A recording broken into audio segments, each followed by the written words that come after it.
meant to be together, didn't care what others said. We were meant to be forever. I've been dreaming about this moment. I can barely breathe, feel like I've been drowning. Pulling me to the ground, tears streaming down my face. My chest hurts, I can't escape. There's no going back now. Will you miss me when I'm gone? Will you think of me when you're all alone?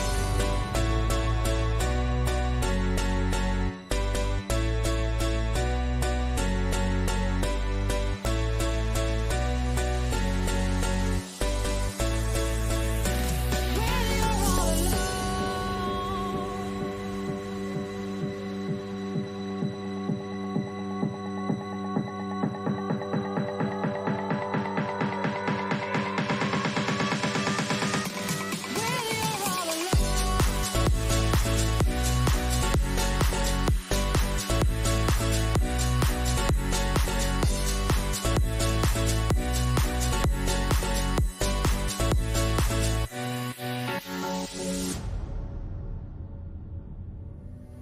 Your voice is calling me, but it seems so far away. Every word you ever said, every feeling that you gave. Why did you let go? 'Cause I know that this is hard, but it makes me feel so down. Can we turn it all around? Pulling me to the ground, tears streaming down my face. My chest hurts, I can't escape. There's no going back now. Will you miss me when I'm gone? Will you think of me when you're all alone?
Yes, it's better if you turn the mic on.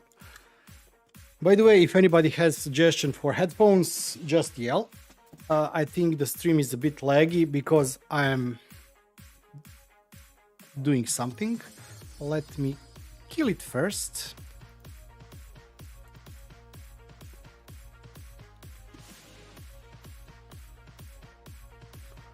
Just a second. Yep. Minecraft. Sorry. Port pulling the variables for now. Forkless. Yeah. There is on my GitHub repository. Just let me kill this. Disconnect. We will not be playing Minecraft.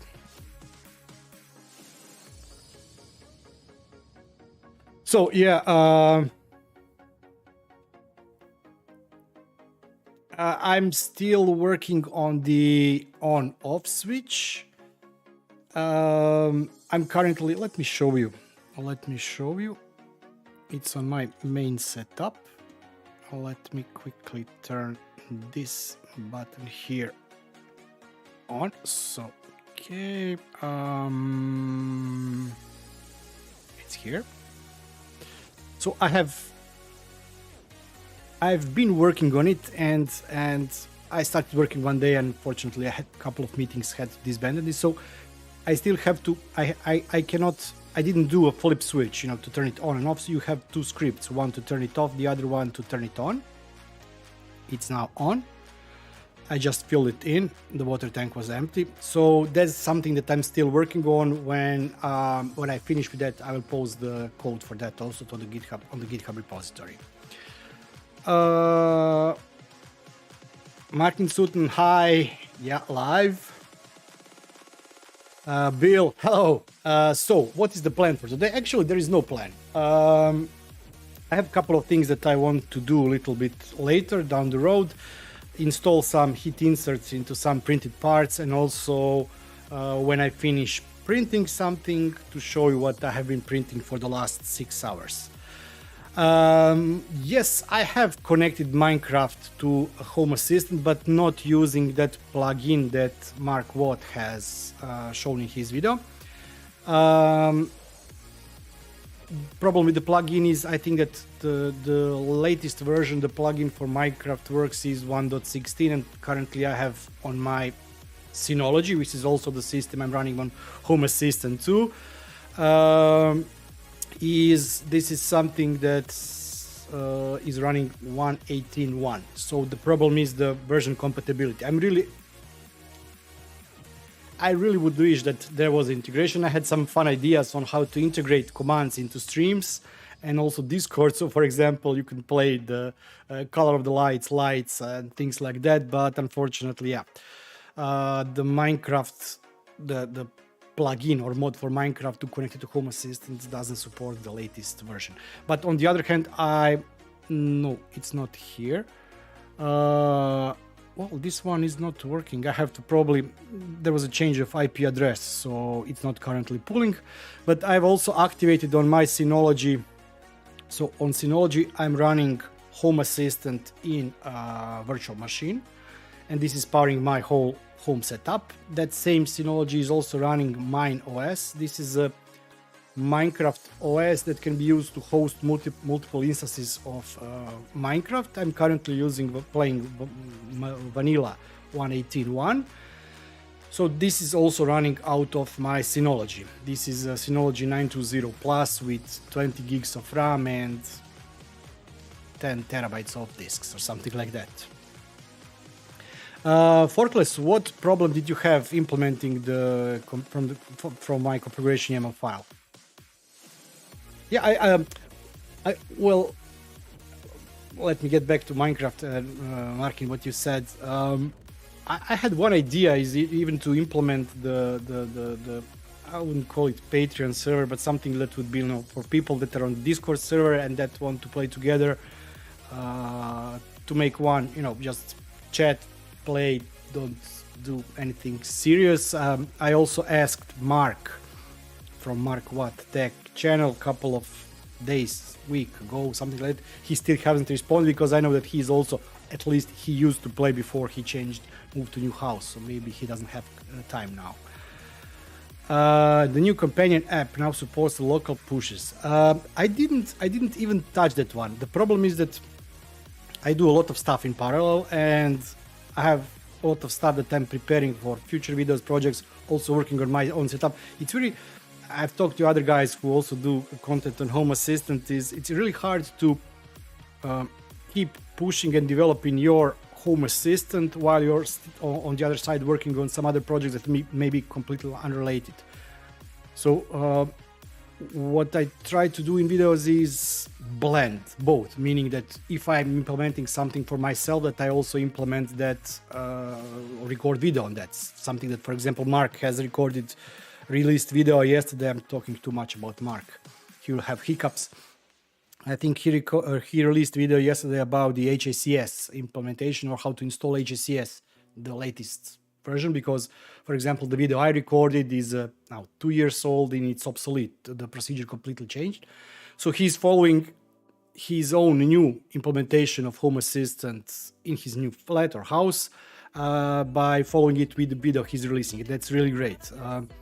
When I was not recording videos, I was able to spend much more time on my system, and the progress was faster. If you go on my GitHub repository and see the configurations, I try to keep my system up to date. I try to tweak stuff. I try to add new stuff.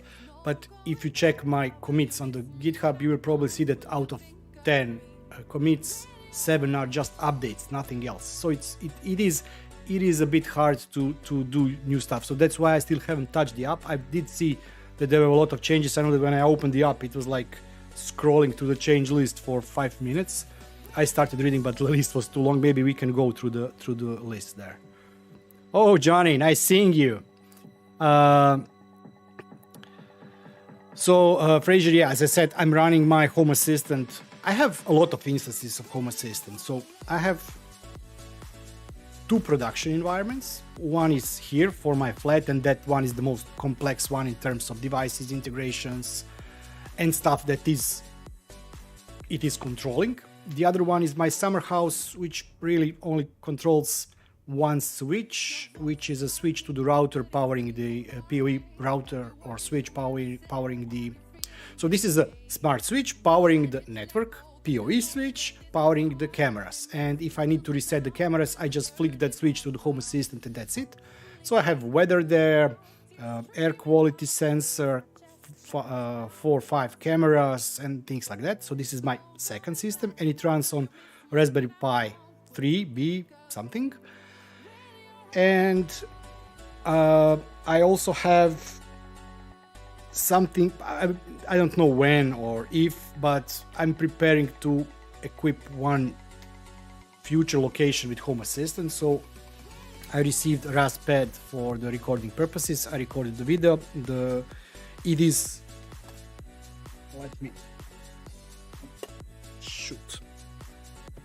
let me pull this camera. Let me pull this here and change the camera to 2 cams. I said, nope, not working. This is the new overlay, but this camera should be working too. So I now have 2 camera overlay. So this is a Raspberry Pi tablet, Raspad 2 running Raspberry Pi 4. It will be at the end using this Sonoff dongle. Currently this dongle, we were testing something on the Discord. Ouch! We were testing something on the Discord, so this is currently running the router version, but I have to reflash it with the latest coordinator version. This will be hooked up here. So this is also full-fledged, full-blown Home Assistant supervised, but the installation is a bit different. And you can use it both as a server, but if we go here, I think I released, yeah, definitely video on it. It is touchscreen, so come on, open. It's a bit slow. It's working great for what the intention purpose is. So intention for this is to be device that will be controlling Home Assistant, but also allowing you to use it as a touch screen for Home Assistant. So the light is, I don't see very well on the screen. Is it opening? Yeah, it's opening slowly. So, so this is my third instance of Home Assistant, and then I have another virtual machine running Home Assistant on Synology and the Docker for content creation. So I use those. This is the instance that you most probably have seen a lot. It's featured in most of my videos. The Docker version, not so much. Previously, I was more relying on the Docker version. Now I'm using this virtual machine manager. So I have 1, 2, 3, 4, 5 Home Assistants instances currently running, of which 2 are for the recording purposes.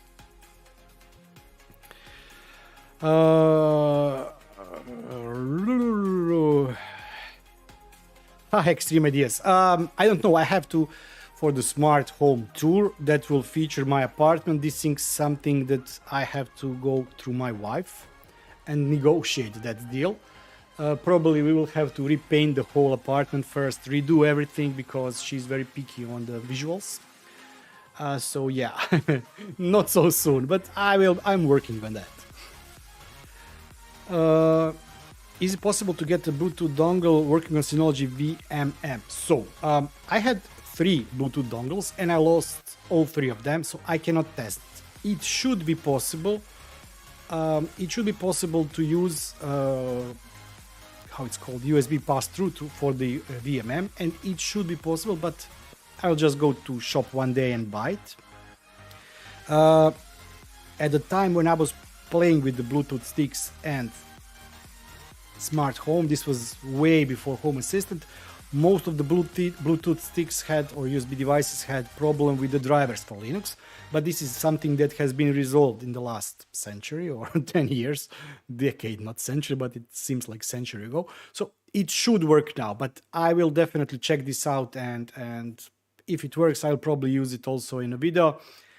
I try to avoid as much as possible Bluetooth at my apartment. I don't like Bluetooth. Bluetooth is it's a great protocol for some uses, but sometimes it's just not working as it should. Crafty controller. I haven't even tried that one. I usually previously I hosted on my Synology 415 Plus. I hosted the hosted server that was used for my older daughter and her friends. But this was CPU heavy, and when my younger one started to play Minecraft, I decided and I purchased the hosting on the web. I think I used Shockbyte or something like that. It was like €4 a month, and for €4 a month, I said, I drink 10 times more in coffees each month. I will pay €4 a month and let her pay. I canceled it just a month or 2 months ago because first I was having some issues with the server.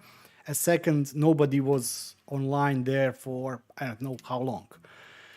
So yeah, as soon as I canceled that subscription, she once again picked up the Minecraft. Her friends picked up the Minecraft, so currently I'm using MineOS.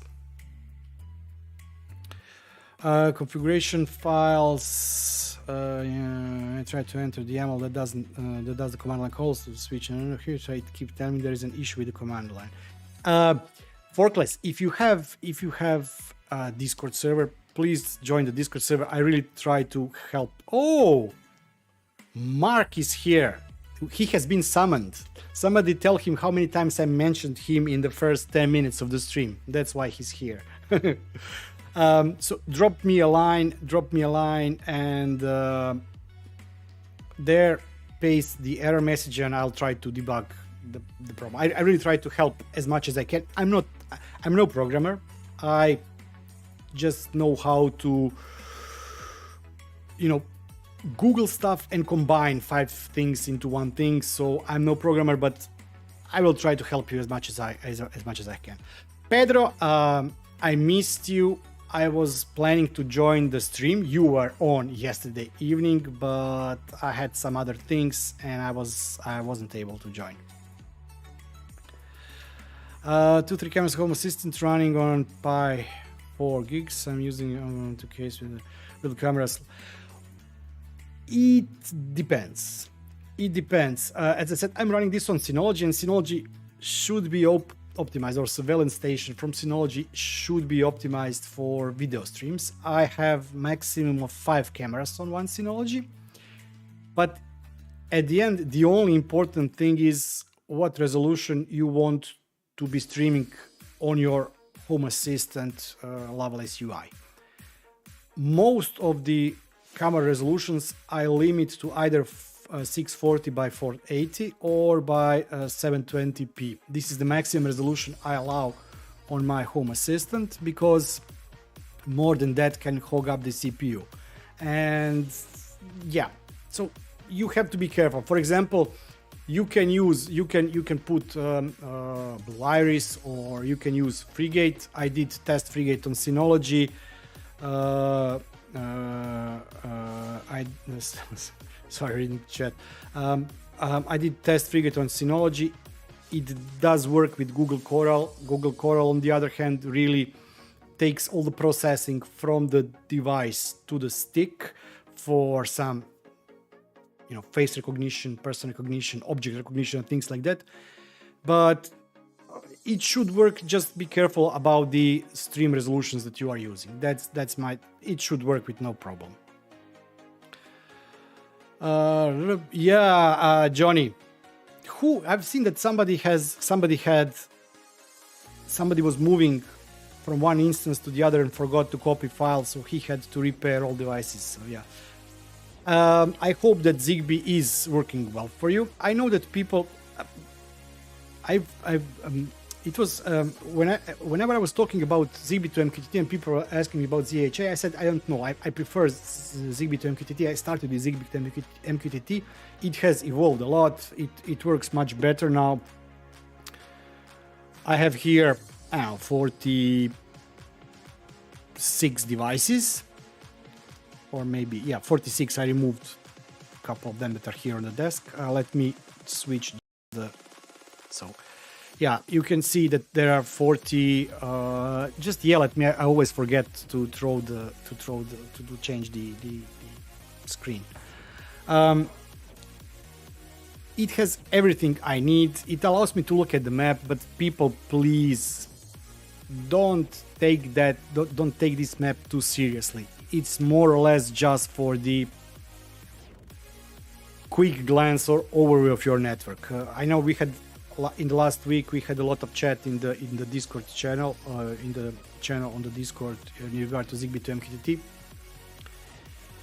Zigbee is a strange protocol. I don't know how Matter resolves some of the things that Zigbee had. For example, one of the most common things is, first of all, I didn't know that Aqara and devices such as sensors, temperature sensor, door window sensor, motion sensor, whatever sensor, they have issues connecting with some types of the routers. So my network is mainly on IKEA lights.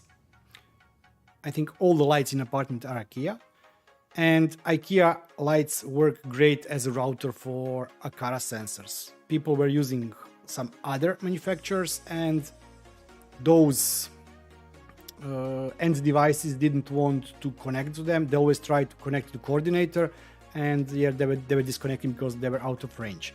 When we did testing on the channel on the Discord, I was playing with the Sonoff to see if Sonoff as a router, so this is what the router software here is, can support Aqara devices, and yes, Sonoff does support Aqara devices, or Aqara end devices can pair to this router, and then this can extend your network.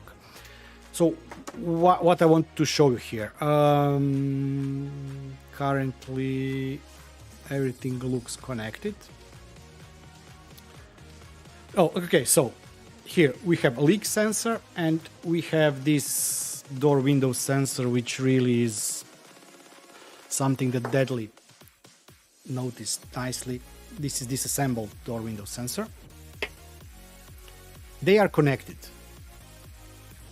It's just that those devices that go into deep sleep, because deep sleep lasts longer than routing table is kept on the router, router forgets that he has another device attached to it. When this device does wake up, it will reconnect. So let me try and let me try and show it. When I trigger, no, it's not. It will not. You see, if you watch the green circle here,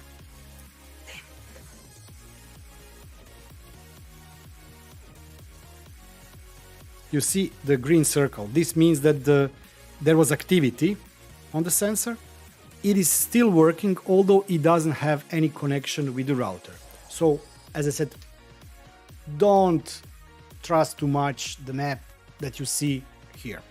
But what I was saying is that finally I did try and test DHA. I like it how it is embedded in Home Assistant, but there are a lot of things that this one here has that ZHA doesn't have. There is no better one. Both are working okay. The problem with ZHA for me is that it doesn't have support for all devices. It doesn't have custom,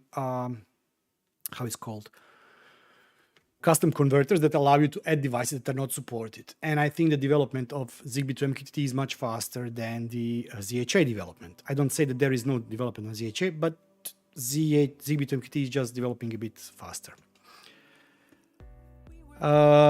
So, hey Mark, I left you a message under one of your videos. I don't know if you have seen it. Yeah, Pedro, you're right. ZHA is so simple to add. It's embedded. The process of adding devices is probably the same as adding integration. You just click, and that's it. Zigbee to MQTT is a bit complex, but it's also becoming, a less of software for people that need to tinker too much to get stuff done. So it is much better. For example, this map, this devices list, this is all something that has happened in the last year. It was added in the last year.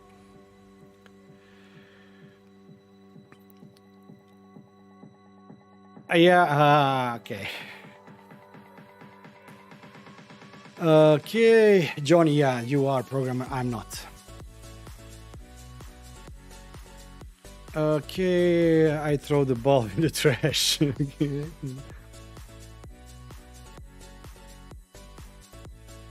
You don't use the MQTT part.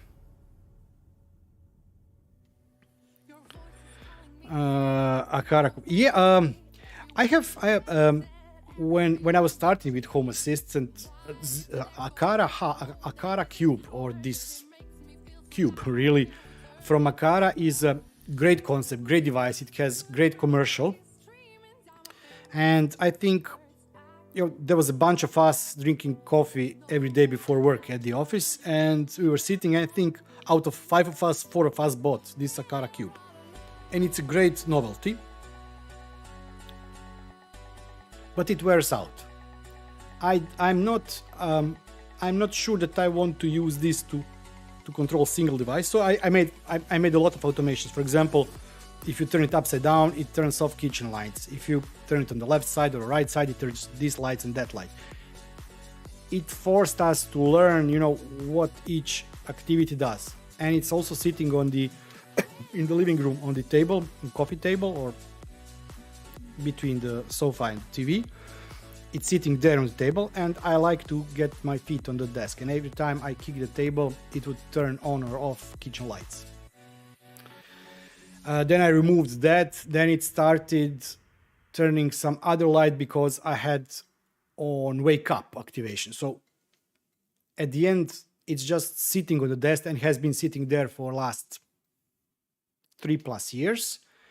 We use it mostly as a paperweight to put it on papers that are on the desk and on the table, and we just didn't grow into using it.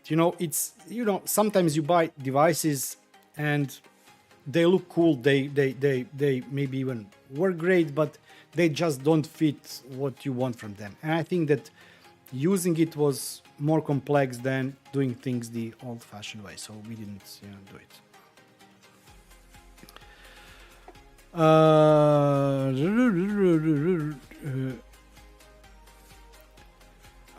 Markin, I never used deacons. I was looking when I was starting. It all depends on what route you take when you start working with it. I have found today in my desk here additional two CC2351 devices, Zigbee routers. I started with that because I wasn't sure if it's going to work and I didn't want to invest in beacons, so I went that route. And when I went to that route, later on I bought Slash. This is CC2652RB stick. I received this one from Sonoff.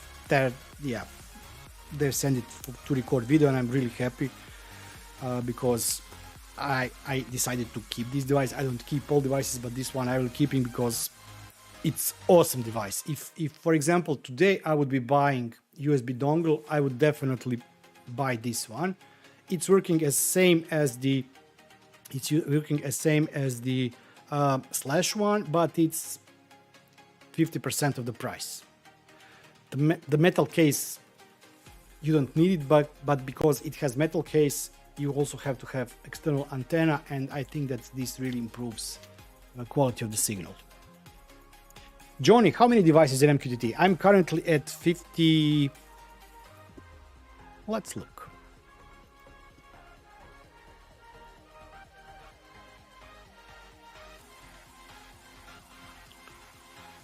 Where is it? I have 55 devices and 529 entities. My God. Oh, I didn't update my system.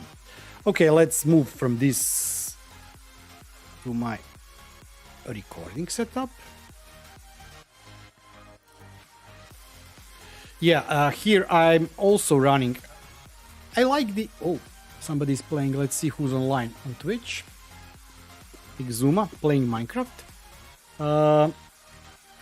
Here on the recording setup, I have 54 devices in MQTT. This is strange because I'm using the same server. So, Mario, pozdrav, dobrodošao. Thank you, Mario. Oh, by the way, let me test something. When I click here, do you hear anything on the stream?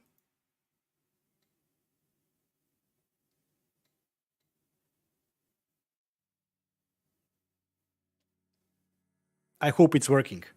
I've been trying to, completely useless things, but I've been trying to improve the stream experience. Okay, so I have to play. I can hear it in my headphones. I hear it from the headphones. So I did text to speech, but I did something wrong. I have to check. Let me check while I'm here. Wavelink. Voice chat browser. Let me pull this up.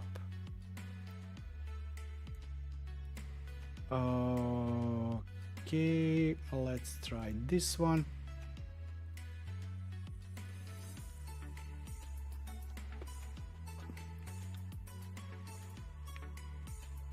By the way, I was serious. If anybody has any good links or ideas for headphones, I really need new headphones.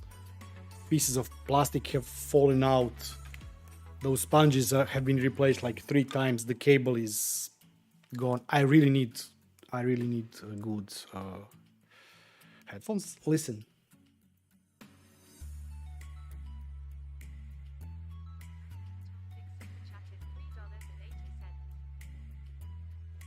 Yep. Okay. I use my Cube all the time for my TV and the switchboard hub and LG WebOS. Yeah, you see, it all depends on how you use your home. I know that a lot of people are spending a lot of time working on the visuals, on the UI, and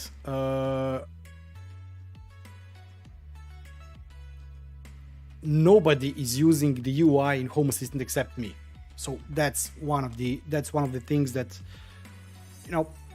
I don't work that much visually on my system. I do some fun stuff just for me, but nobody is using it. Everybody is using Google Voice to control it. I think my oldest daughter is sometimes using it to turn the lights on and off. That's it. Application. Let me see where I am. I will have to make my cube. Shake and tap because less impact can run touches. Yeah, as I said, I did. I think it was tap, and with the tap, if you leave it on the desk and smash the desk, it will activate based on the tap. So media control, shake next song, rotate, change volume, drop on off. But yeah, the next issue I'm having is nobody is using this system to listen to audio.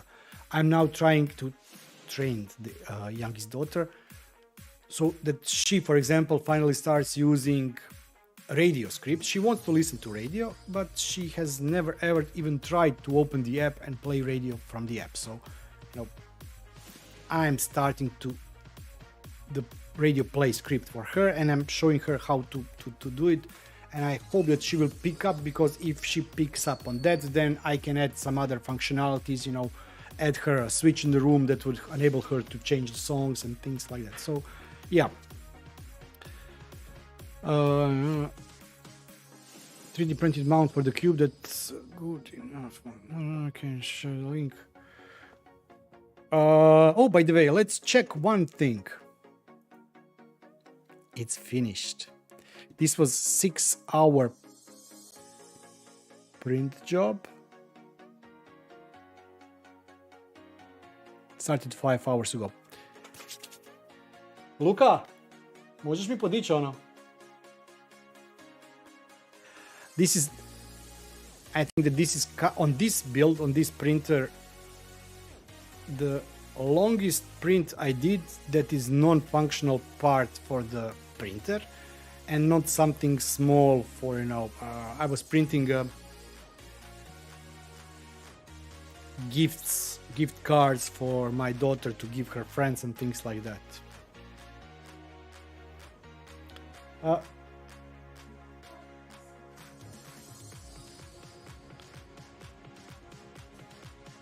Ta-da! One part, second part. I have a model.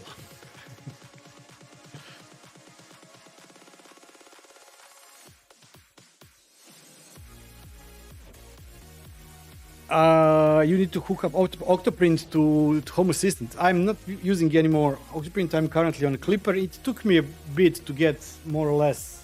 Danke. Still hot.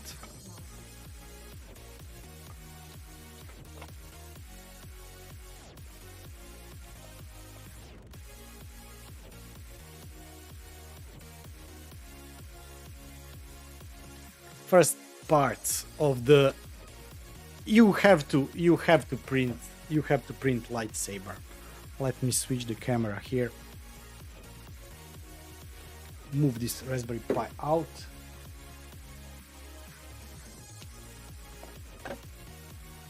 I'm really happy with the printer.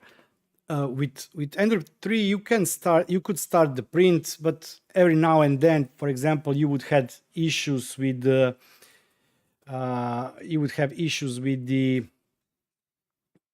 quality, first layer adhesion or something like that. This one, I just dropped the file. No, it's ABS, so I can really use to beat somebody up with this one. I didn't, because I don't have in ERCF, Enraged Rabbit Card Feeder, or MMU2 or something like that. I don't want to mess with two materials, so I decided to print the version where you can unscrew the bottom and insert the blade, and the blade will be, of course, red. But it's really great. So yeah, this was last 6 hours of print time. There are some things that I will probably just send it a little bit, maybe give to kids to paint it, and yeah. ABS, yes, I did. Okay, so no, this what you see here, it's not anymore Ender 3. But all those parts on this printer have been printed on Ender 3 Pro. You just have to enclose it with cardboard box or something. It's important that there is no draft, and it's also important that you heat soak the box, meaning that you leave the bed heater running for half an hour, 45 minutes before you start to print to raise the temperature inside the box.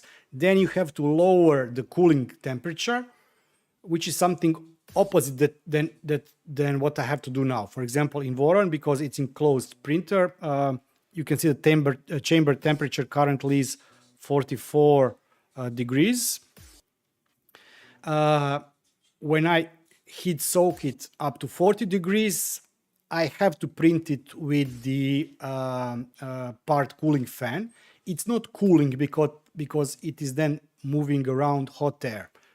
So I run it between the 30 and 40% cooling. But as I said, you can also do that on Ender 3. On Ender 3, you just have to completely turn off the part cooling fan. You have to enclose the printer in a cardboard box. You have to let it soak up, heat up a bit before you start printing, and it will work perfectly. As I said, all my parts for this printer, Voron 2, have been printed on Ender 3 Pro with the ABS. But there are different types of ABSs. Yeah, it is Voron. So there are different types of Voron. Yeah, there are different types of Voron, but I wanted to say there are different types of ABS. This one is ABS Plus. ABS Plus from eSun has a lower temperature for the hot end. You can print it starting at the 230 degrees, which is great if you have stock Ender 3, because stock Ender 3 shouldn't go above 235. So you can print this on ABS Plus from eSun, and also there are some other ABS derivatives that allow you to print it on a cooler temperature. This one is the same ABS, but it's printed at 255 degrees. So yeah, let's try to catch up with the chat. Mark, we only have one device under MQTT, Son of Arif Bridge, which was one of the first devices about. I have a couple of, as I mentioned, I have a couple of Home Assistant instances. So sometimes for the recording purposes, I had to borrow stuff from my main setup, and I would run two, for example, Zigbee to MQTTs, two MQTTs and two Home Assistances. And when I was reshuffling my system, I decided, well, if I would reuse MQTT, I wouldn't need to run additional Zigbee to MQTT or MQTT server. And then also for the recording purposes, if I ever need any kind of a sensor device that is running on the MQTT, I can borrow it from that, from main setup. So my recording setup has almost the same devices. I don't know why it has one device less. If I would search for front door, this is the front door sensor in my recording setup, but it's actually on my main setup and it's closed. Yeah. Okay.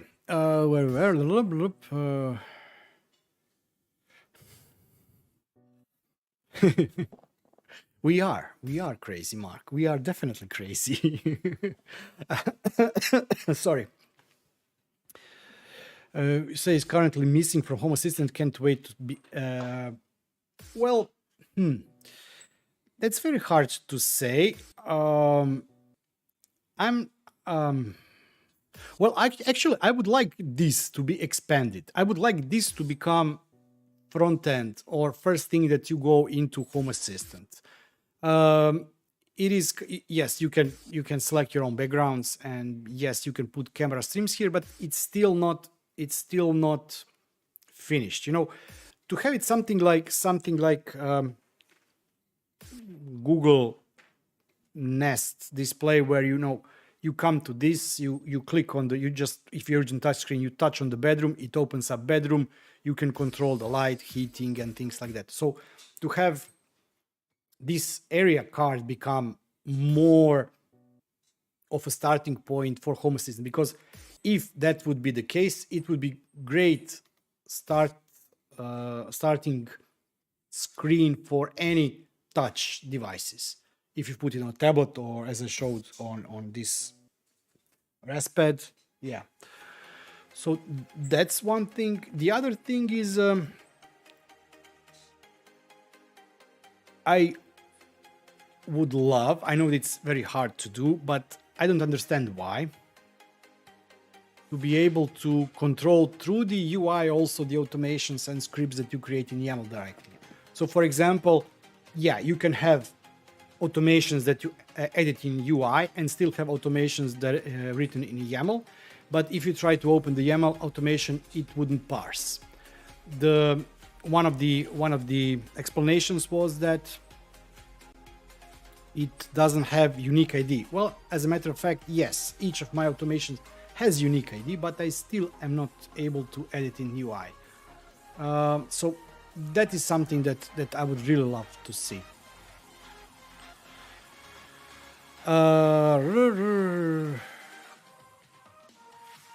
Oh, Pedro, yeah, I'm running late with my catching up. Alexei, did you once again go to IKEA? I hope not. Привет, and nice having you here. Mark, so yeah, I it's how it's called, Fashnik, Fashnik Carnival. Yeah, my wife. Thanks for the help. It's currently Fashnik or Carnival, and it will be lasting until the 1st of March. It's shame that I didn't start printing and doing this previously, because I could have created something very nice for my youngest daughter, because she has some ideas on what she will be. If anything else fails, at least she will have lightsaber this year, and for the May the 4th be with you, I think I will be having a fight between me and my daughter and her boyfriend, who will have these swords. But I will have there. Let me show you. I will paste the link here. You of course all are using. Thanks, not Thingiverse anymore, because yeah. So this 3D printing world created a bunch of different swords. So if you are into medieval stuff, ninja stuff, has katanas, collapsing master swords, Sith lightsaber, normal lightsaber. I think this one is this normal lightsaber. Leia's dual extrusion. I cannot do that, unfortunately. I think I can pull out everything. You have bow stick if you want, dagger. So he has a lot of stuff if you want to print it. So yeah, I still have a couple of more lightsabers to print. Yeah. Not this time. Food shopping. Oh, haha. I went to store just to buy milk, and that's it. We were on. We usually go once a month, do big shopping, pick up everything we need, and we did it last week. You are right, Semla. The fuse are not good to smell, and some of the ABS materials have less fumes than the others. For example, what was the filamentum or something like that? I think that it has, I wouldn't call, they call it odorless ABS, but it's not odorless. Just the smell is it smells less. The problem is not smell, the problem is the particles. So the Vorons, I have air filter that is using carbon filters to purify the air inside the printer, but that's, yeah. We were just talking about, look at this perfect print. It's really perfect. But I'm having issues. It doesn't want to hook up to the network. Actually, it is hooked up to the network, but Home Assistant, for some, to me, apparently unknown reason, doesn't want to detect it, even if it's on the network. I reflashed it with the cable, and still, so I have to play a little bit more, but I really love this black case. I wish I used two colors to do accent colors here, but still it's very slick. I had it from previously, and when I was reprinting the case, I also reused the new code that you... Okay, I read it once again. It's no big deal.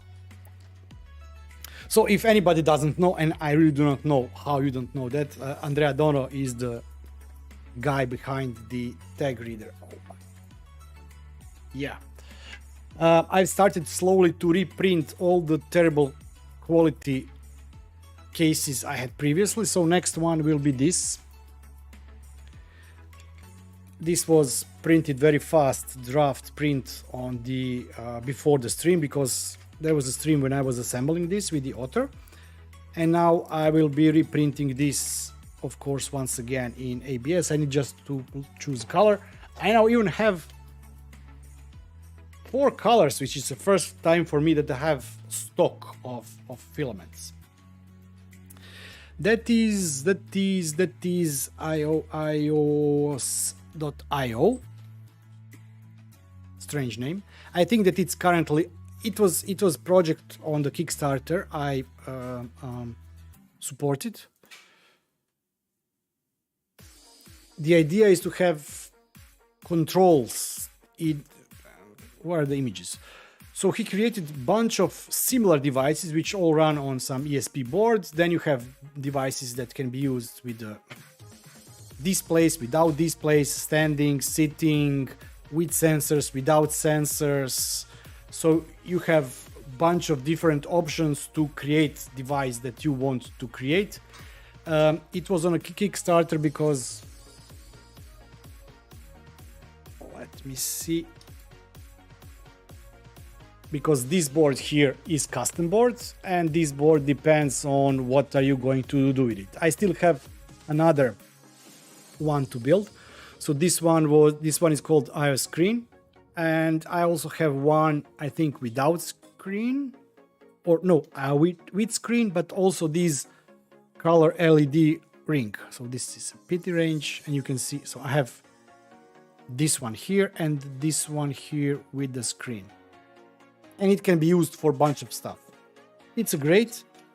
I think that, I don't know if new devices or new boards will be available or not. There is also GitHub page, but GitHub page I think only has where is it? GitHub demos assembly smart booty, which I never even seen what it is. Yeah, and also you can, this goes also in the ESP Home, so you control it in the Home Assistant, integrates in Home Assistant via ESP Home, and somebody also created the menu editor for it. So if you are using the knob version with the display, you can have, a lot of menus, sub-menus to control different things, etc. You can even push notifications to it. So for example, when I was testing, I was using a front door open. It would, when the front door has been left open for some time, I would receive the image would show up of the door and warning that the door is open. It's nice project. I love nice projects. I love to support nice projects. I love to support your projects. When is the new version coming out? Any spoilers? So I had one while we are still talking here. If you have any kind of a question, go ahead. But I need to do something, and I hope you don't mind if we take the soldering iron out. By the way, just kidding, as always. Sponsors of today's creams are facial cream and beard cream. Yeah, I had one company approach me to some influencer broker company that does mostly clothing and things like that, and I didn't even respond to them. I was like, okay, so either they're offering me some new wardrobe, or I look too bad. So yeah, a Dutch guy, spam him. Okay, I will. Isn't he always out of those slim lasers? Or every time he posts on the Twitter, it's like, oh look, I'm currently building like 600 of them and it will be all shipped in a week. And then 2 days later, oh, I'm out of stock. I ordered another 700 of those boards, and then yeah. But it's great to see that it's really going. So yeah, what I wanted to do, I have to put some. I printed a bunch of new parts, and I have to put heat inserts in them. So I have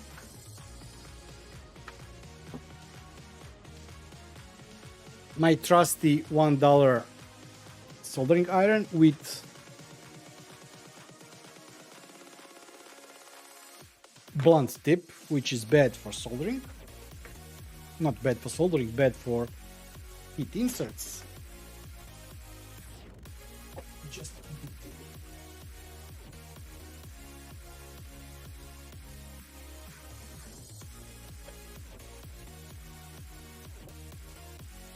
this is one of the most fun stuff when you start working with the materials that are not PLA. But you can do it also with PLA. I don't know why would you do it with PLA. So let me open the documentation and let's talk while I heat up my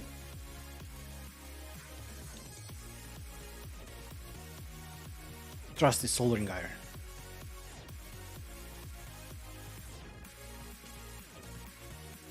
Don't mind me.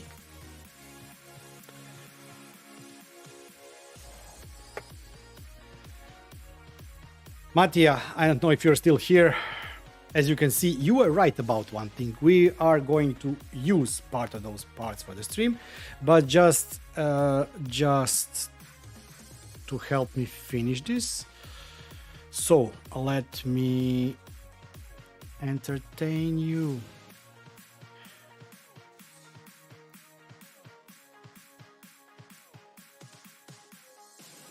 He definitely has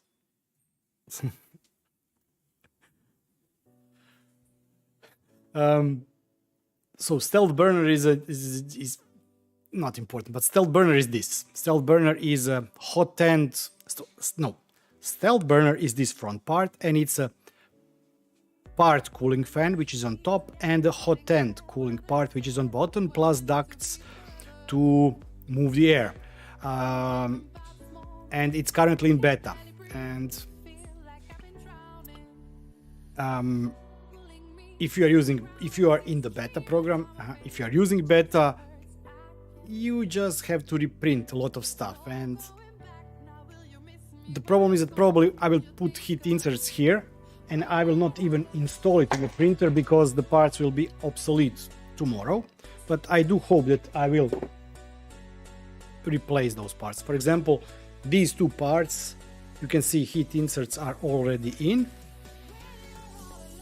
and I already have new parts printed because these two are obsolete and were obsolete before I even installed it. Yep. 5015 is inside. You have to clip those two ears off and you have to open it, and it goes inside here.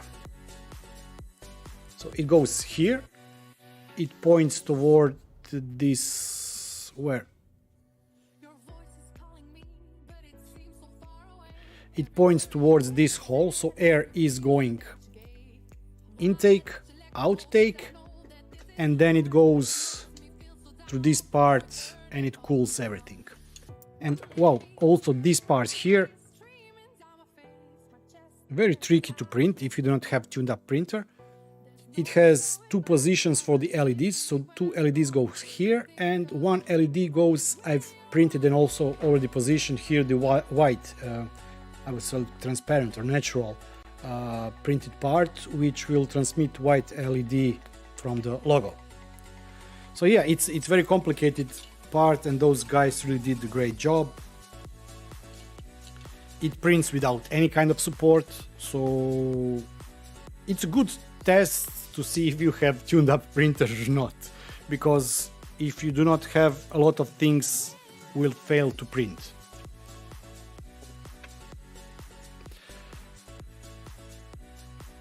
Okay, so I have to insert threads here. I will turn here overhead cam, and I will leave myself image of this. So we have to insert one will go here and the other one will go here.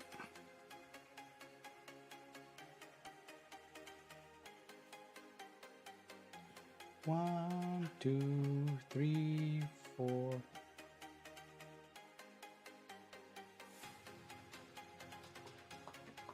This soldering iron is not that good because you cannot control the temperature, so it just heats up to whatever temperature it wants. It would be better if I would have soldering iron that can be tuned, or you can tune the temperature, but it works. Why? Because it's better to use cooler temperature or less hot temperature to press fit those than too hot.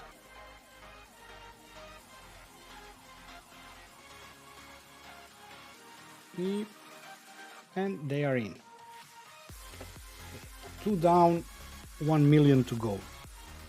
I bought bag with 100 and with printer I got 90. You can never have enough of them, and I do salvage them. I really try to salvage as much as I can because I've come to a point where I wasn't able to order them fast enough.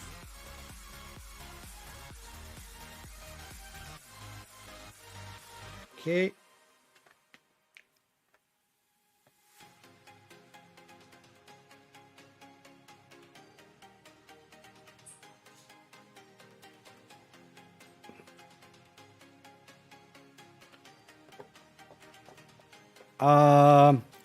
So this is 0.4 nozzle. Let me just not lie to you and look here at the settings. Printer settings, nozzle diameter, layer height, maximum, minimum.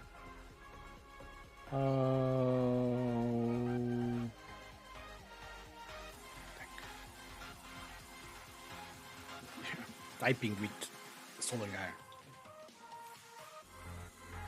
So first layer height, maximum layer height, base layer height. Oh, so many. Base layer height is 0.2 millimeters, first layer is 0.24 millimeters.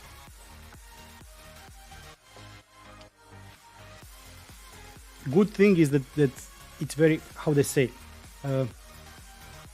Voron project is, I really like the idea and concept. It's really strange how people even come up to this idea. They call this project, we help you build a space shuttle out of your shed tools, and which really is at the end. They really help you do a nice, very precise machine, but guide you through this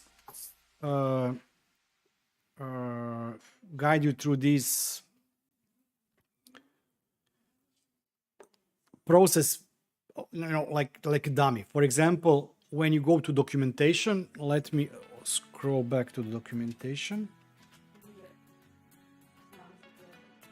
Mainstream.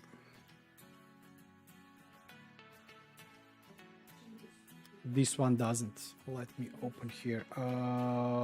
Voron design.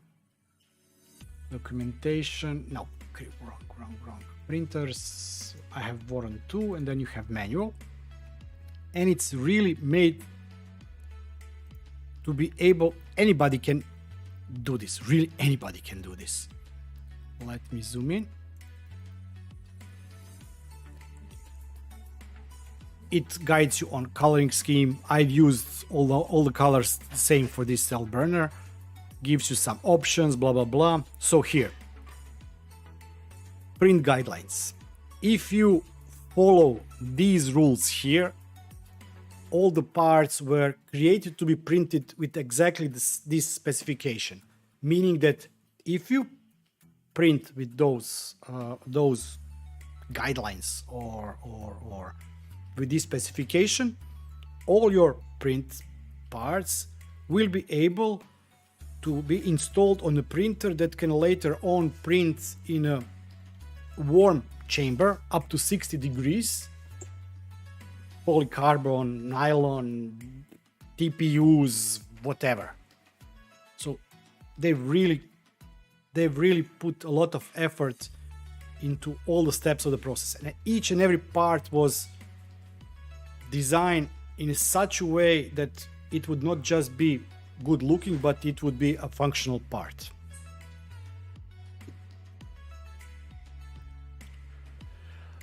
Yeah, you don't have to, look, you don't have to have Ender 3. You have to have, you have option of using printed for, but if anybody wants to print Warren and need parts, just drop me a line, I'll print it for you. But yeah, the printer especially, since the costs of a lot of things have gone up. For example, you cannot, according to specification, you should buy printer Raspberry Pi 4 for this project, and no, you cannot find it anywhere. So all the kits that are now being sold on the internet are sold with the Raspberry Pi 3s.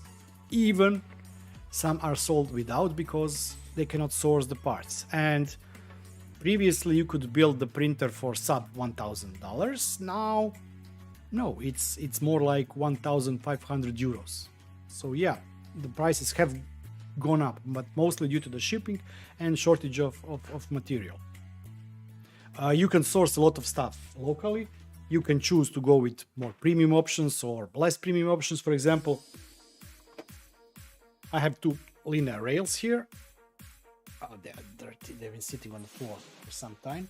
These are LDO linear rails. They should be better quality than some others, but I removed them, and now instead of using two MGN 9 rails, 9mm rails, I'm using only one MGN 12 rail.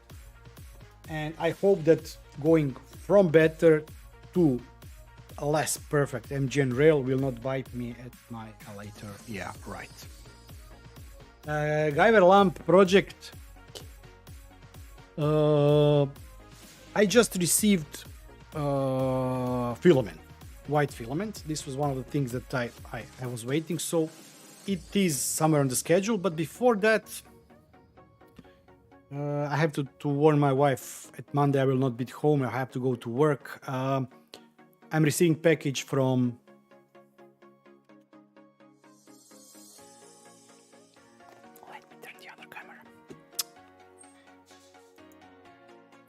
I'm receiving package from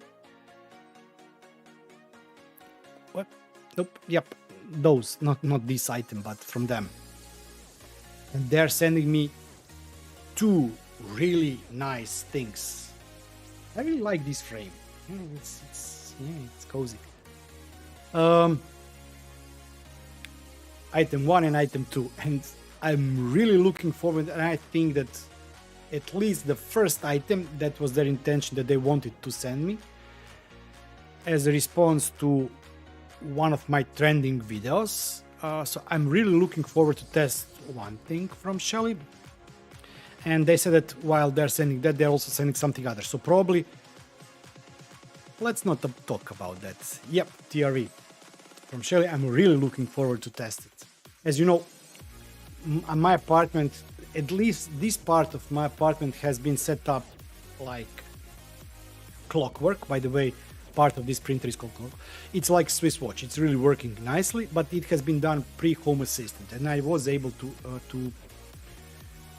to integrate it inside Home Assistant. But yeah, so they're sending me TRV to test and record video, of course, on that. And I'm really looking forward to it, because some of the mistakes they have on some other products, I think, were resolved with this product. From what I have seen, they support out-of-box everything, not like some new devices that require you to do some, whatever to make it work. So it supports COIoT, MQTT, Amazon and Alexa, out of box, cloud, their cloud application. So I'm looking for two integrations. One is the COIoT, which is direct integration with Home Assistant, and the other one is MQTT. These are two integrations. I've never, I don't know, I think I did install the app once. I have a lot of shared devices at home just to see how it works, but I only use those two local functionalities. So this is one thing I'm looking forward, and the next thing is something that really makes you rethink how you solved some of the issues previously. So I will see how the other one goes. So as to when the lamp project will be done, I don't know. I was also approached by let me put those inserts while I talk also. Zavek, I have TS100, but the problem with TS100 is that the tip is too thin. What I would need to do is I would need to order a new tip and then thread it so I can screw it into M3 balls. That would be the best option. So this is something where maybe I will be going into in the future. Let's check. Okay, this is done, this is done. So on the back side I still have to do two, and on this side I have, you see the difference. I have to put those two heat inserts here, and according to the documentation I have to put also one here. But this beta version, I think it's 6, 7 or 8, has also this one here that is used for some other projects that are related to this. So I will be, I have to insert 4 more here. I don't know what I'm talking. Okay. Let's just not mix up the holes. It's worse when you mix up holes.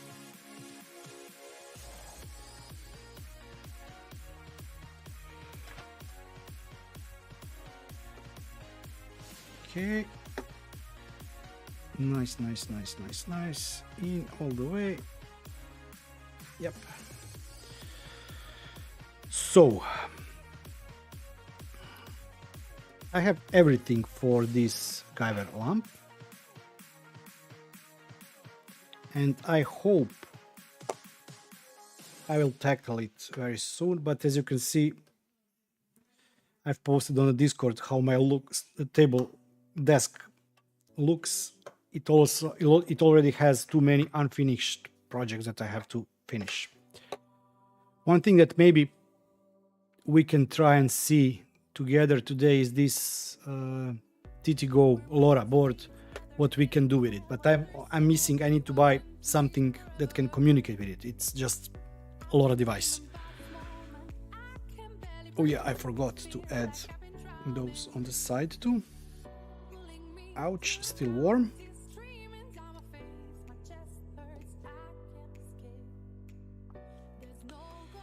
And by the way, I really love this Elgato face cam.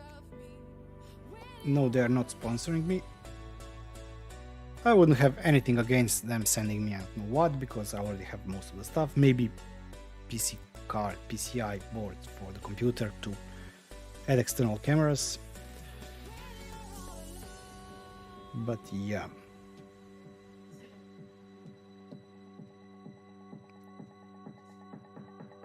Okay, let me insert this one here.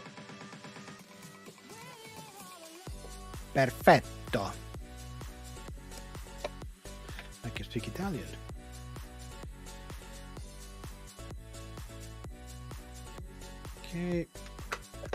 Okay, let's see what else we have done. So this is BMG drive shaft. That's already installed in the printer. No, nothing.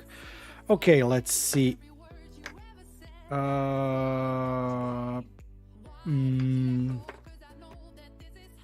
Okay, this one is already done. This one is already done. This part.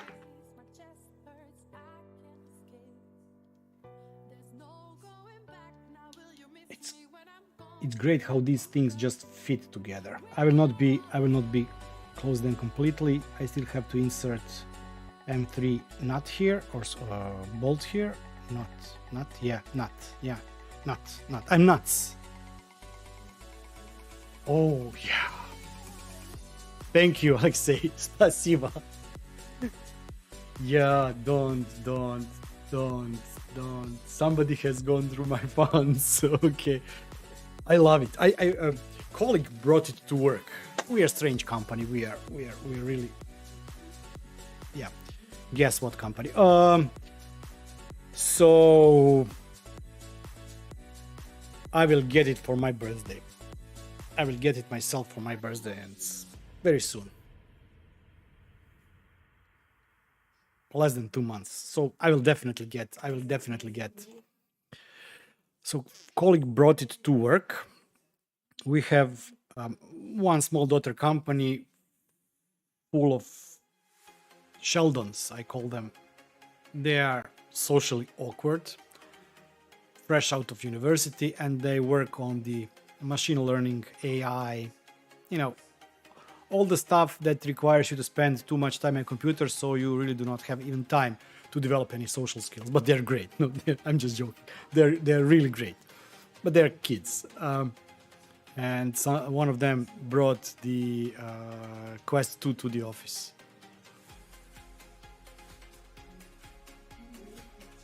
I didn't want to go back to work. I was like playing, and no. You go, you work, kids, daddy plays. I really enjoyed it. It's perfect. How it's called? That lightsaber? Is it lightsaber? Yeah, it's lightsaber. Which coincides with this lightsaber. It's perfect. Thank you, Alexei, once again. So, I will be getting it for my birthday. I will buy it for myself. No more heat inserts. We are done. No, something is wrong here. Yeah. 2 more here. Yeah. I had it in my shopping cart on Amazon, and somebody, I will not tell who, spent my reserved stash. But yeah. So for my birthday.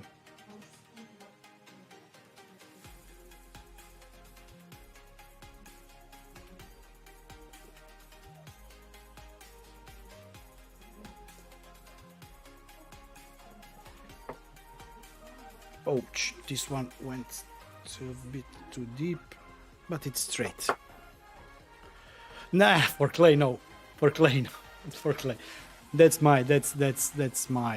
father spoiling kid. And she's having birthday in 5 days.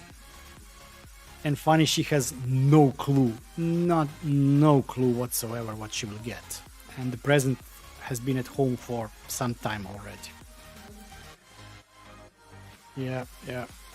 No, the oldest one had birthday and party, and she's 17, and yeah. Oh, by the way, we managed finally all 4 of us to sit down and play Ticket to Ride Europe Edition, and finally everybody is on board with the game, and we can start playing it as a family, instead of some other board games which I'm just, getting sick of.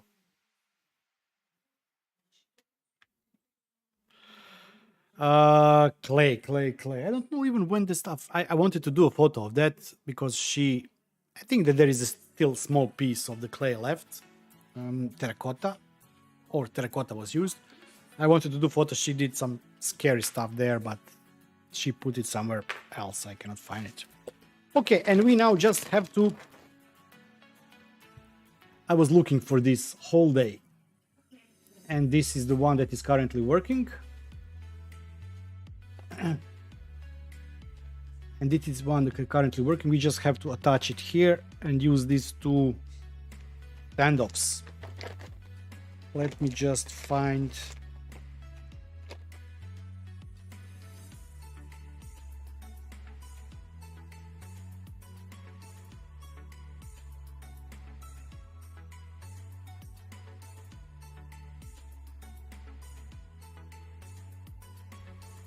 Okay. Here it is.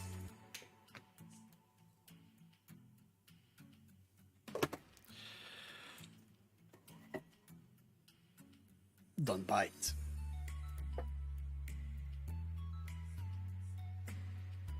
Not worth it. Definitely not worth it. Unfortunately. The torque is just non-existent, I would say. I replaced already 3 times batteries. I didn't use it that much, but... Oh, nice!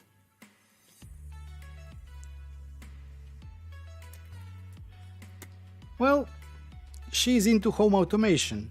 At least now you know that.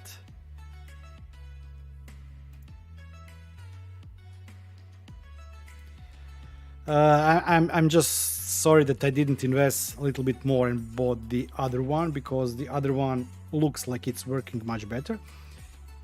How can I zoom this in? Touch screen. I cannot zoom in. I cannot zoom in. So, details. You will probably not see anything. It's zoom in. If you look next to the holes, come on, zoom in.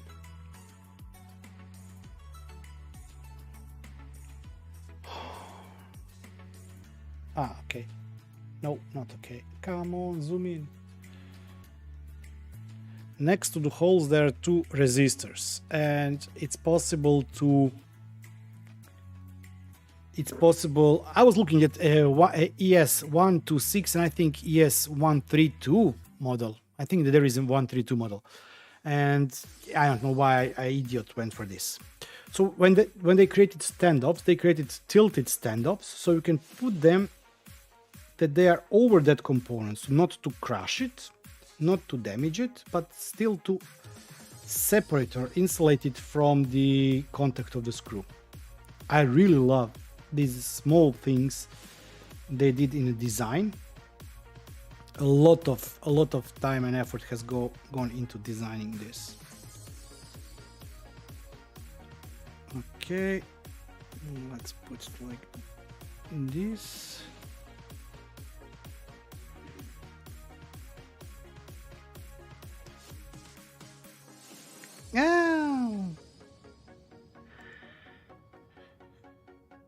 I have to start putting the funny thumbnails. People don't get me serious if I have serious thumbnails. I really hate that people click more on a thumbnail of a video. If I would, for example, do like stand with this Sonoff stick and do something like and do thumbnail of this or something like that, more people would click on it, and I cannot force myself doing it. I don't know why I cannot, but yeah, that's the price. Let me just add one more screw and we are finished with this part of the project, although I did see that I missed 2 heat inserts.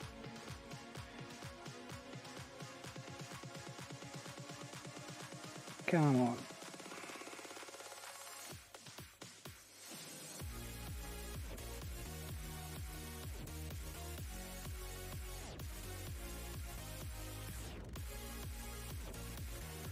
I don't think even the free gifts things works. I don't know why, but somebody said that there was a lecture and there was a video on it. Whoa,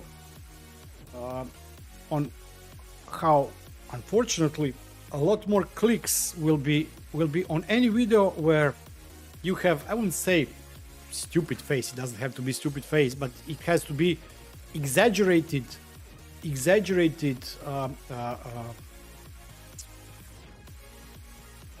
like silent movies, you know, like something like that. Yeah. I haven't. I have problem with that. I have problem with it. You know, my brain is a little bit different, and I like myself because of that little bit different. For example, one company approached me 5 days ago, and they said that they've seen a couple of my videos about one topic, and they are doing something similar to that, and they want to sponsor a video. You know what was my answer? Well, actually, no. That video is already on my to-do list. I was planning to do it for a long time. I will just do it faster than I was expecting it to do, but no, you don't need to sponsor anything. I will do it because I want to do it. Yeah, I think I missed concept somewhere. But no, I'm really, if I like it, I like it. You don't need to sponsor. There is one company that is constantly pushing me, that the only company that really has sponsored anything. But on the other hand, it's a win-win situation. For example, I'm expecting a shipment to arrive somewhere next week with another project, which is something that I was intending to do no matter what. And they will be paying me to record something that I would record anyway. They are providing all the materials, most of the materials for that project that I would have to go out and buy myself. And I really wanted to do that. And they were like really pushing to do it. I said, okay, but yeah, okay, I would do it. No, we insist. Okay, then insist. But yeah, I really, it's not hundreds of companies, of course, but there are a lot of companies that want to do videos. I'm really sorry that I cannot do some videos, because some stuff I do like, but I just know that I wouldn't have time to do it. And when you get something to be recorded, they expect you to do it in a reasonable amount of time. And I really do apologize to for example, Sonoff once again. It took me more than a month, but it was really okay, because I was also using the time to test this device. But I have also this, I think it's these two here. These two were also sent to me last year, and I didn't do anything with them so far. These two were sent November. These two were sent in September, and I just don't have time. I don't want to record something. I don't want to record something that is, just to push content that somebody else wants to push. I want to tie it in. For example, I had a lot of comments. People said that they want me to do video on this one. The viewers, you. And I'm having issue because this is a really great device, but to buy this, to use it as a thermometer or something like that, is, I don't see purpose of that. It would be stupid. It would like me telling you, yeah, but you can now turn your kitchen lights. If you buy 100 feet extension cord, plug it in at your neighbor's house, then do something, you can have automatic light. No, but what's the purpose if it adds complexity and it's not intuitive? This is a great device, but the only thing that I possibly see use for it is doorbell, and even then I see problem. It has to have separate power supply, 12 to 36 volts AC or DC. And if you look, okay, for doorbells, maybe, but I still would need to pull 2 additional wires just for this one to put it between the button of the doorbell to be able to detect when the doorbell was pressed.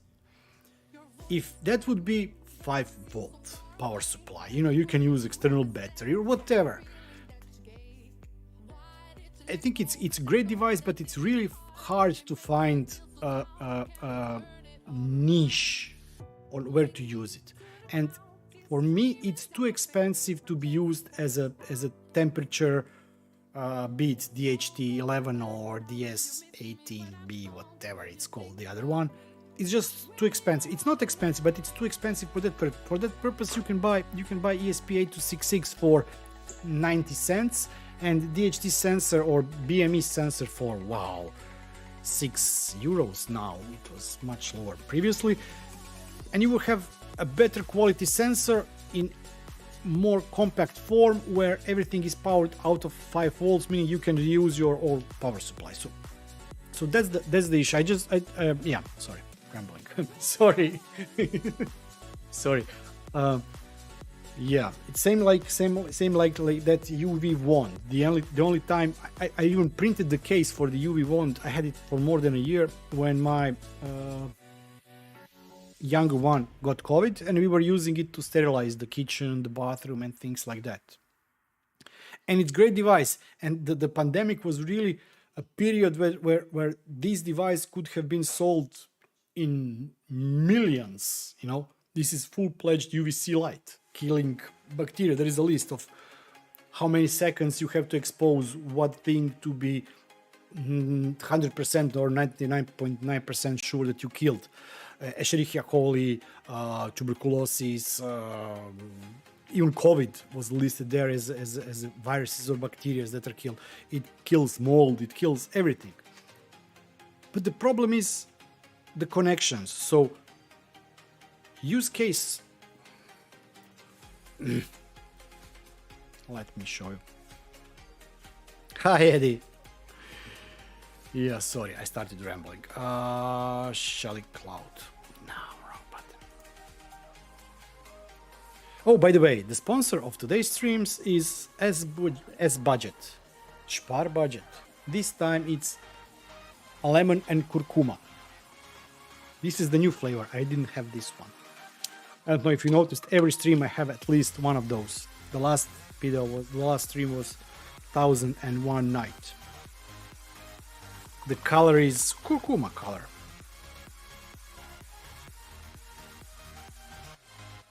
Is the mic picking up? Okay, so let me show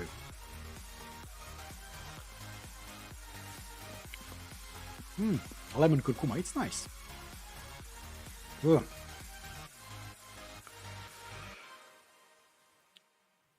So this is Uni. Uni sponsored by Spari. Yes. Nobody sponsored the stream, but I just like to play with it. For example, yeah, we can start with. I should do fake commercials. For example, melon for men's skin.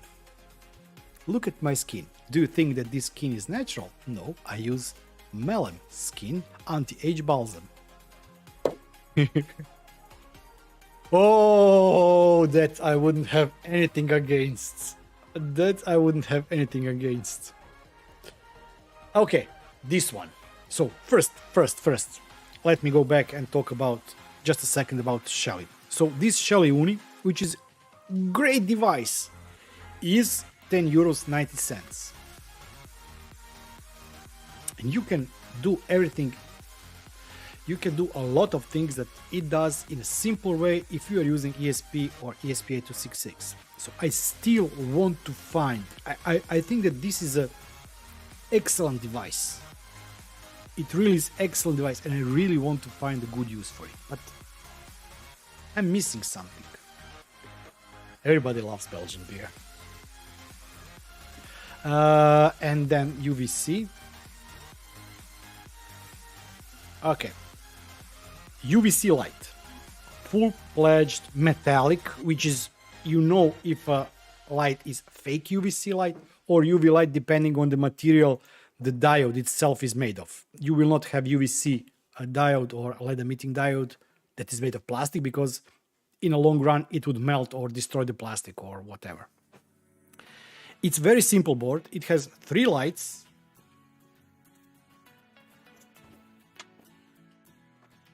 This here is cracked. Okay. and this is volt. And currently I'm using it. I just plugged it in a battery, and I was going like, you know, like, I don't know, exercise around home and trying to exorcise whatever, eggs or eggs something, bacteria and viruses. So it has micro USB connector here, and this is used for a switch. Okay. Which in a case, if you put it in a case, here is a button. You just click it on and off. When there is a contact, it will work. When there is no contact, it will not work. So yeah, it is definitely it is, because that's why if you look at how this is printed, it is printed in such a way that if you keep it in your hand, there is no way to expose your skin to it, and you shouldn't expose your skin. Probably 1 second, 10 seconds will not do, but long-term exposure will damage and you risk skin cancer, etc. But because it is destroying the, I don't know, it's RNA or DNA connections. Don't get me wrong. I know some connections are getting destroyed by UVC. I don't know just what. I think it's RNA, but doesn't matter.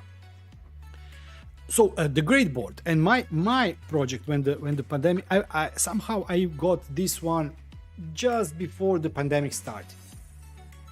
Something like seismic sensors before the earthquake. But so somehow I ended up with this just before the pandemic. And when it started, I had one idea. Let's build a box, a wooden box, where you can, for example, put your phone, your mask, face mask, reusable face mask, not a single-use face mask, close it, and when it's closed, it would, in Home Assistant, tell you that it has started to do something.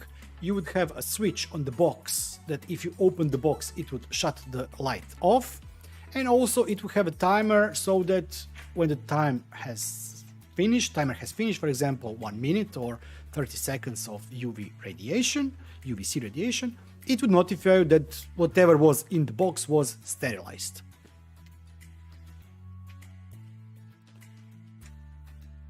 The documentation of this device that is available on the website says that they suggest that you pair this device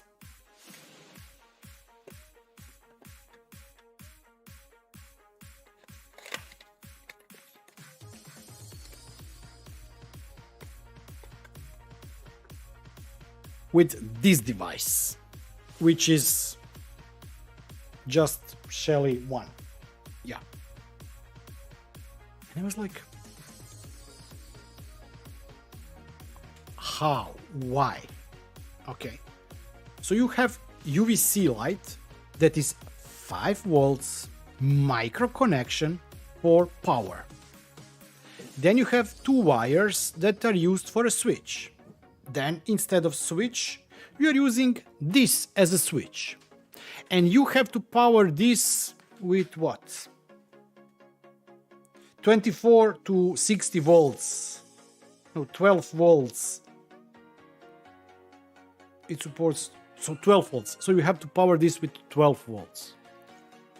Why would I need 2 power supplies to power one device? That's why I ordered this, because I'm bad at reading documentation. I was hoping that this one works at 5 volts. Then I would be able to use this device, hook it up here as a not in this wand, but hook it up with this board, and be able to use Shelly Uni to control the UVC lights. But no, this one minimum 12 volts. That's the problem. Sorry, I was talking nonsense. No, I wasn't. I was just like, I like to express my emotions in the things what I do, and these are my emotions because I really love Shelly as a company. I think that they're doing a great job. I know that if I would, and I'm planning to do something, as I mentioned on the start of the stream, at one new location, I will be using more of Shelly pre-wired or Shelly wired inside the walls than, for example, Zigbee. I would still use Zigbee for sensors. These Shelly sensors, except motion sensor, partially, temperature, humidity sensor, door and window sensor are not that good. I'm choosing words here. I did order, and I have to pick up here in Zagreb from Shelly Croatia, docking station or USB port for Shelly temperature and humidity sensor, because I want to pair that temperature and humidity sensor with, yeah, we mentioned previously, TRV.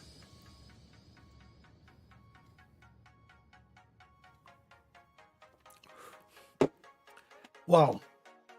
Whoa. I did mean, so the whole stream we did manage to insert 1, 2, 3, 4, 5, 6, 7, 8, 9, 10, 11, 12, 13, 14 heat inserts. Yeah, there is something nice when you have a lot of wires in the wall. When we were remodeling this apartment 6 years ago, and I was adding a lot of electricity outlets that were originally not in the apartment or were not positioned where I want them. I even added something that everybody was asking, why are you adding sockets there? And they are now full. I put all my sensors on this ledge that I have here in the apartment, and it allows me to do stuff that I couldn't do previously. Also the Ethernet. Everybody was asking, why do you have so many Ethernet cables running in your apartment? I said that I still want to be able to use wired network connection so that I can offload the Wi-Fi. That's why each of my kids, this desk here, TV, PlayStations, Sony's, a DVD, Blu-ray player, everything is wired. And it allows me to offload a lot of traffic out of Wi-Fi. And I still have, I think I have about, I counted 80 Wi-Fi devices on and off. I think 34 Wi-Fi devices are constantly on, with all those devices that I mentioned that are on the Ethernet connection.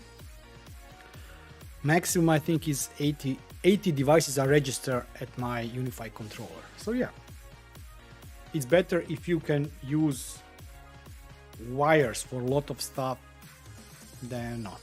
Also, what I learned, I would definitely now pull neutral wires to all my switches, even if they are not used. This is something that home automation has taught me that, yeah, I didn't even consider doing previously. Stuff without neutral wires, for example, as that Zigbee switch that I must thank Pedro that helped me, or he did it himself, added to the Zigbee to MQTT. I created a custom component, but he created the pull request and managed to do everything by the book. I don't know how to do stuff by the book. So that one, the problem with that one, that it is not a router, because I think that there are no Zigbee devices that can be routers and that are powered without or use non-neutral setup. They have to have neutral to be able to ensure whatever. I haven't seen, I don't know why. If they work, they work, but yeah, probably something like that. So if you can pre-wire, I definitely still would recommend to have as much wires running as you can. Since still here in the Croatia, we are not doing a lot of temporary walls. Most of the walls are, yeah, most of the walls in my apartment are either concrete or some very rarely brick. We don't use the plaster walls or things like that. So adding anything electrical or wiring after that, it's impossible.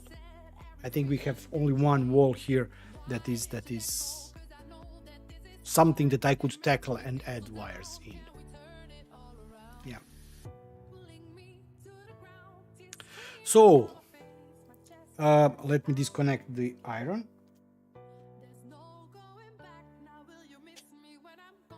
Ouch.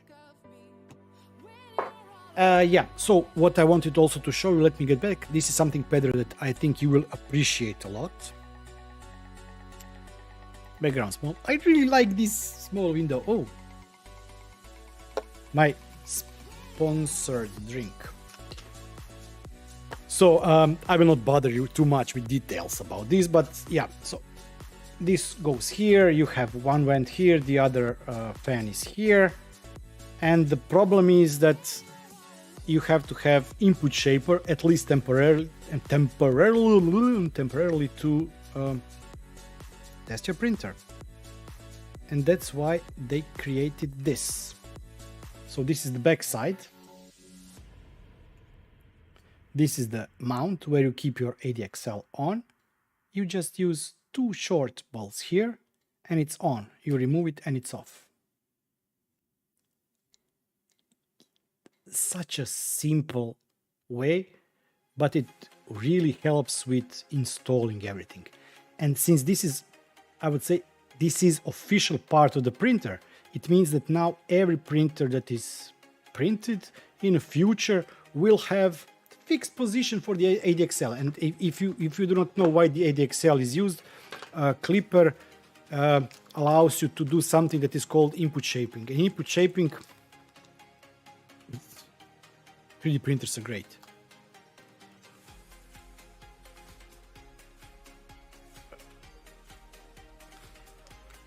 Yeah, I believe you. I believe you. I think that I spent on electricity on this apartment. I hired guys I previously worked for. They're my friends, and I know that they do quality stuff because, for example, they do all the electricity and networking cabling. They're specialists in cabling, so they do low electricity and high electricity, for example, for IKEA, for whole region.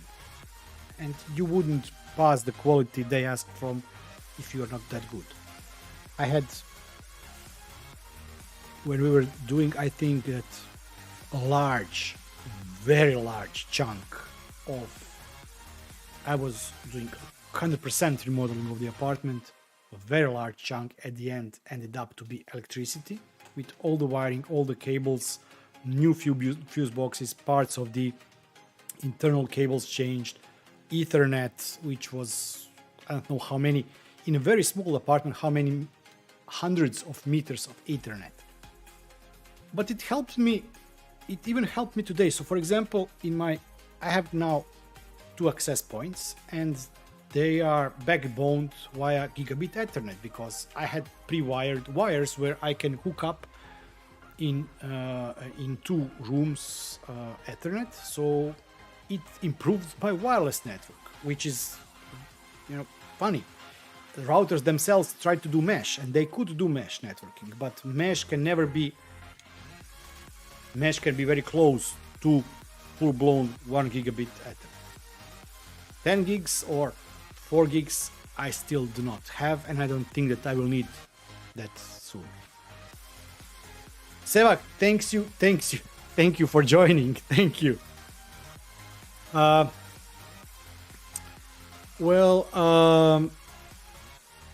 on good question. I use Shelly. I use this device from Shelly, and why I'm showing you this because it also supports 3 phases. Where is it? Shelly EM. No, so I'm using this one, and this is for maximum of 2 phases, but this device here is for 3 phases.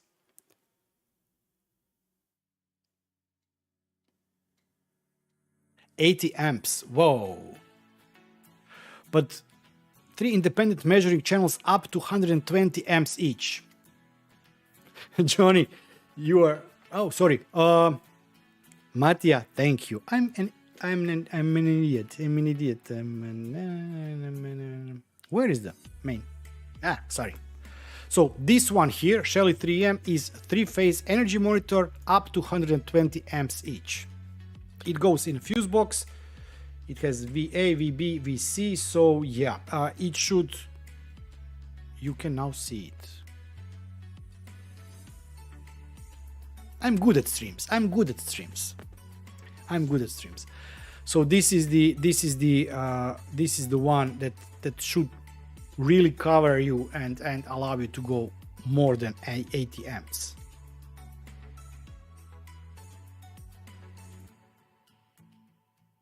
Yeah.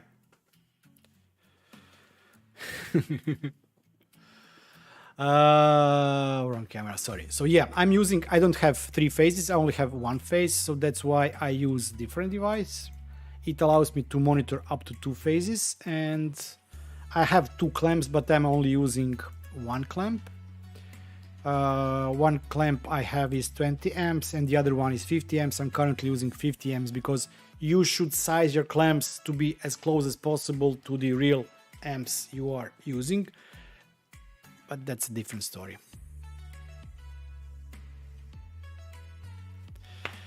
Yeah. So why I'm telling you it's my recommendation, because I know that setup is really easy. You do have to be careful because it goes in the fuse box. But setup is really easy. You just have to hook up power to it. And then you install those clamps and put clamps around the cables, and that's it. And whenever I buy something, I have to buy something that is compatible with the home automation, or in this case home assistant software. So this works out of box with home assistant. That allows you to push data to home assistant, to see the graphs there, to do analytics, etc. I'm really looking forward to seeing my bill for electricity and gas. And I'm so sad that I had to disassemble this Akara sensor. I spent at least 10 cubic meters of gas running the heating system on and off to see if I will be able to trigger it. And out of those 10 cubic meters of gas, which is not a little, I was only able to read a couple of ticks from my gas meter. So unfortunately, I wanted to record video on it. Unfortunately, I really wanted to hook up this because this is the simplest way if you can hook it up. But yeah, not everything works. At least now I have, door window sensor. But I still have one unpacked. These are the newer versions. And I still have to do video on it, and I will think of something, to do a little bit different twist on where you can use it and for what purpose. It's not just door window, because that's boring. For example, to use it in a toilet seat, if the toilet seat somebody hasn't put up or down, so things like that. I will find a good use for it. Yay, this could be fun. Okay, so we are approaching my throat will now stop working time. Next time we can play Minecraft. I really hope that Mark, but not Mark Jones, Mark Watt or Matt Work, how I call him. I really hope that he at the end sees my message, which I said to him, hey, let's set up a Minecraft server and invite our subscribers, members, etc. to come there and, just do anything. Matt Work. He's a great guy. I really like the Home Assistant community. You know what will happen now.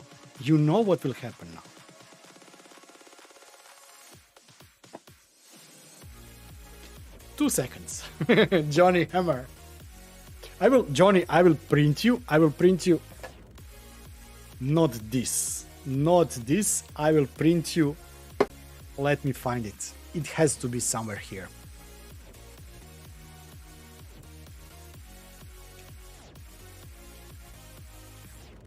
It has to be something but big, you know, not just like a small tool, like big. I will print you and send you.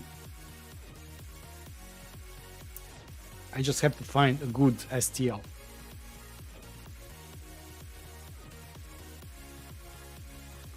It looks small. It has to be big. I will definitely print you Thor's hammer, and we can even do some automation with webhooks. For example, when you bang on it, it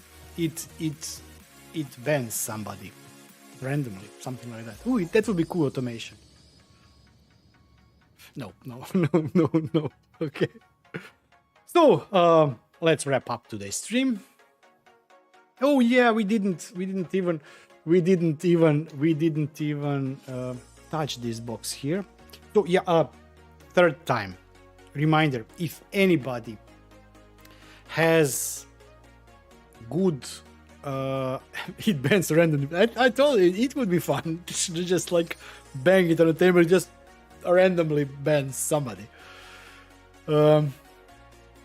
If anybody has any suggestion for good headphones, over-the-ear headphones, at this point I was thinking on using still the wired one, but it doesn't have to be wired one, although I do not have Bluetooth in this computer, which of course I can buy dongle or whatever for it.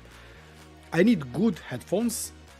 Mic is even not necessary because I mostly use it to either watch videos or when I'm editing, and the problem is I need something that can muffle up the sound. So if it has any kind of noise cancellation, would much more prefer if it would be active than a passive noise cancellation. But yeah, if it can, you know, kids sometimes watch TV or play games, or TV is working there, and it's really hard to edit the videos, and I'm looking for new headsets. I just received today a message from Amazon, and Amazon sent me a message that I didn't buy. I didn't buy headsets. At least they know that. So I have to get that. And Alexei, that would be cool. That's a great idea, Mark. You bang it, it registers, and it flickers the light in the apartment. Because it's Thor's hammer, it doesn't have to light itself. It has to flicker the lights in the apartment. That's an awesome idea. Bluetooth. Okay, let's see what we have here. Sony XM. I did look for a couple of Sony models, but I'm bad at models. Let's see what these are.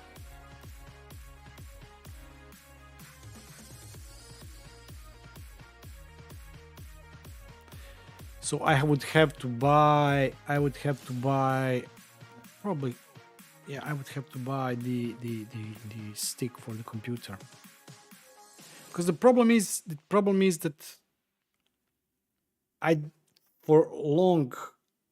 if I'm keeping my headphones for a long time in the ear, the ones that go in ear, they start hurting me, no matter what type of headphones in ears I use. So that's why I like over the ear, and that over the ear also cancels at least a little bit of external noise. This looks okay. 30 hours. I can do 2 videos with that. By the way, I don't know if anybody has, before we wrap up, and I have a couple of more minutes before I have to shut up and leave my family, give them chance to watch TV. I don't know if anybody has tried the local fulfillment for Google Assistant. Audio-Technica, they're great. I know, Audio-Technica is great. I was also looking at Sennheiser. I had previously Sennheiser. I like that to say Sennheiser. I don't know even if it's correct or not. But 50x. This one. Yeah. So 3.5 is even also okay. So in headphones.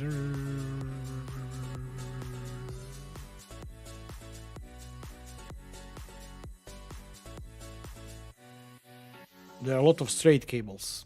Coiled cable, straight cable, straight cable. Okay. Thank you. I will look into that. What I wanted to say is that I don't know if anybody has implemented Google Assistant local fulfillment or if anybody has watched my video. I know that a couple of thousand people did watch the video because I do receive statistics and they were not that good, but nevertheless. The funny thing is that 24 hours after the video was released to channel members, and it was 1.5 days or 2 days before the... So I think I released the video on Sunday evening or Monday afternoon. Monday evening I released the video to channel members, and on Wednesday it was released to public, and in that period the procedure has changed. More or less everything has stayed the same. They just added 2 extra steps and they changed the documentation. So yeah, it's still been worked on. If you want to be sure, or if you want to test, if your local fulfillment is working or not, there is a nifty way. I did post it on Discord. I'm so sorry that I didn't find it in the documentation before, because it would be nice thing to have in the video. So if you force your Google device, you would use wake up word for your Google device. For example, I will not say anything. And then you say force local. It will try to force only local communication to control devices on that specific speaker you've set that command to. So for example, if I would now say force local, it would force local on that specific device. When I say turn the light on or off, it would turn it on or off by using local communication. If not everything is working as it should, it would fail, and then you would 100% for sure know that the local fulfillment is working or not. If you want to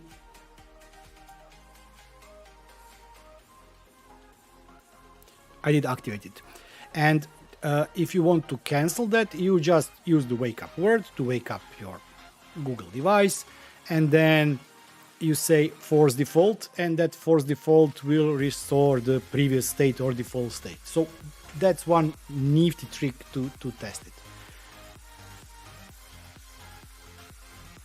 The only thing that I'm using this Amazon Assistant device on my desk is to control the humidifier. I don't think that I ever use it for anything else, but at least now I have Amazon speaker, which is something that I've been planning a long time to have. So yeah, I can test now that. I even installed the media player plugin. I tested it if it works. Then my subscription trial period was over, so currently I don't have it anymore, but yeah. We should wrap up everything. The soldering iron is cold. We didn't have time. We didn't have time because I talked too much to even open this box. But if anybody has any good idea on for what to use Alora with the display, send me a message to Discord or somewhere, and I'm really always looking forward to. By the way, Alexei, I don't know if you noticed, there hasn't been anything new on the modcam.ru for a long time. I'm beginning to get worried if yeah, he's okay or not.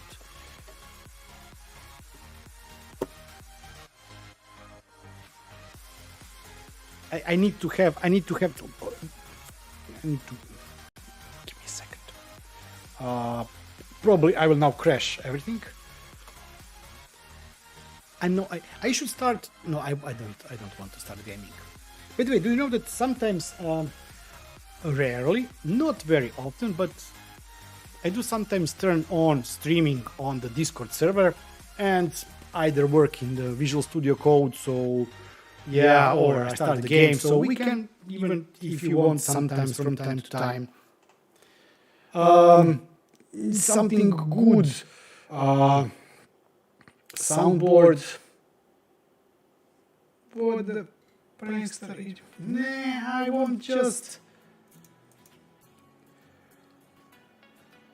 Where is it? Voice box. Come on.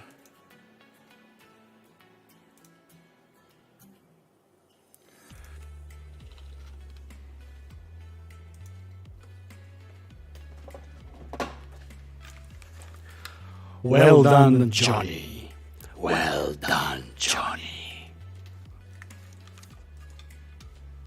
It wasn't worth now. I need to find something better.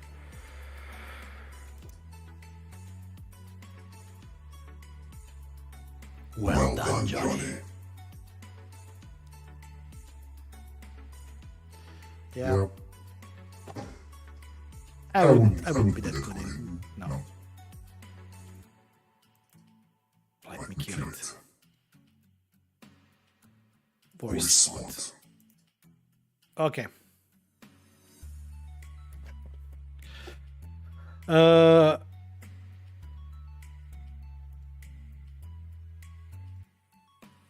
Didn't real SLS gateway. I hope that my voice has been restored to normal. It is normal. Yes, it is. Okay. Yeah, I know. It's called Titan, and I'm Titan at my own castle in Minecraft. I really do need to test the SLS gateway. Yeah, that's on my enormous to-do list. So thanks everybody for joining the stream. Mario, thank you as always for your donation, and Alexei, thank you for starting the new. I will definitely buy myself a gift for a birthday fund called Quest 2. They're saying, I can. My voice is. I don't know how I used to do presentations for my company. I had one presentation that was 4 hours long, and I don't know. I can't remember even how my voice managed to stay alive for that long. So everybody, thank you for stream. Thank you for putting up with me putting in those heat inserts. Thanks for babbling. Thanks for all the great ideas and suggestions. And I like the Thor hammer with the Akara sensor. That's good. That's what I will definitely. No, I will not. Akara. If you are watching this, you are bad boys. And what you gonna do? They sent me a package around Christmas or something like that. Yeah, they sent me. Thanks everybody once again. Thanks for joining. It was super fun, and who knows, maybe we will see each other. Maybe I'm trying to put a bit different routine now, so maybe we will have again stream in 2 weeks. Definitely not next weekend, because my daughter is celebrating her 11th birthday. I'm just calculating. And have a great time and have fun. See you next time. Bye bye. I have a button for this. It's ending.